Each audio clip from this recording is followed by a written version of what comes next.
Bonjour, avec les beaux jours, quelle formation plongée sous-marine t'attire pour plonger plus en sécurité?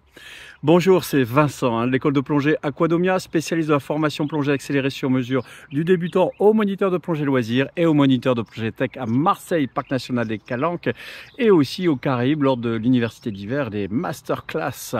Alors, pourquoi je fais cette vidéo? Tout simplement, c'est les beaux jours, ça donne envie de plonger, ça donne envie de se relancer dans la formation plongée.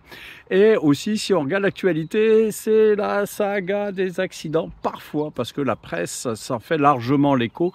Il suffit de regarder accident de plongée dans Google, vous tapez, vous faites Enter, et à cette période, vous trouverez forcément des accidents de plongée. J'ai fait une autre vidéo sur le sujet, sur comment les éviter, c'est-à-dire d'y aller progressivement, d'agrandir sa zone de confort, de ne pas hésiter à faire des révisions plongée et ne pas hésiter à prendre du temps, ne pas surcharger les formations plongée. Et donc, quelle formation plongée faire quand on arrive au mois de mai? C'est le moment d'y penser pour ce printemps, pour cet été, pour cet automne. Et j'aimerais bien avoir votre avis. Vous pouvez le mettre en commentaire. Moi, j'ai quelques petites recos à faire. Bien sûr, il peut y avoir l'idée de passer le niveau suivant. Si on parle des niveaux français, ça peut être de passer, j'ai passé le niveau 1 la dernière, je veux passer le niveau 2.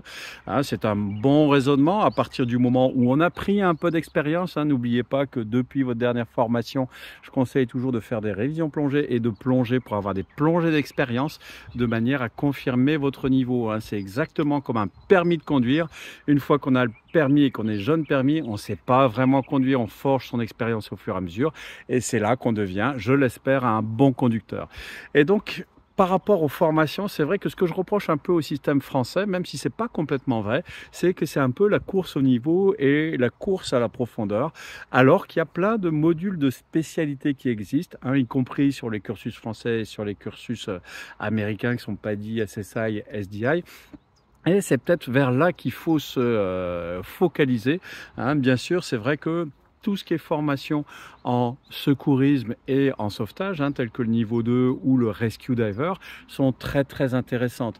Mais il faut aussi pas mal, à mon sens, s'intéresser aux spécialités. Une spécialité que j'ai toujours beaucoup de mal à commercialiser, que je vous engage à suivre parce qu'elle va transformer vos plongées, c'est la biologie sous-marine. Si vous avez l'occasion de faire un cursus biologie sous-marine, c'est absolument génial parce que ça va vous permettre d'identifier les espèces, de comprendre l'environnement, de comprendre les interactions entre les espèces, leur mode de croissance, de reproduction, d'alimentation, et ça va pimenter vos plongées. Moi, je vois très bien que sur des sites de plongée qui n'ont pas forcément une bonne réputation, je sais les mettre en valeur pour les plongeurs qui sont avec moi de façon à ce qu'ils passent une bonne plongée et qu'ils trouvent le site de plongée génial, tout simplement parce que j'ai l'œil aguerri par ma formation biologie sous-marine qui permet de savoir distinguer les espèces, etc.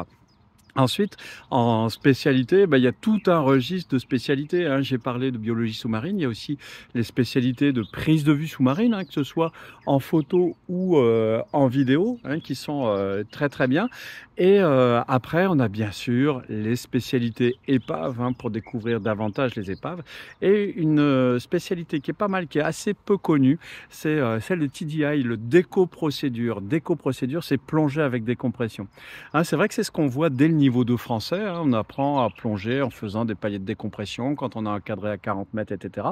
L'approche TDI, Technical Diving International, elle est carrément différente et beaucoup plus sécuritaire parce qu'elle vous oblige à faire le nitrox avancé et ensuite à faire le déco-procédure, c'est-à-dire que vous allez faire votre décompression avec un mélange suroxygéné, ce qui permet quelque part un peu de redondance de gaz, mais surtout de décompresser avec plus de sécurité. Donc ça aussi, c'est un cursus intéressant qui vient idéalement compléter soit une formation advanced, soit une formation niveau 2. Et puis, bien sûr, il y a des formations en tant que trainer TDI, trainer Technical Diving International.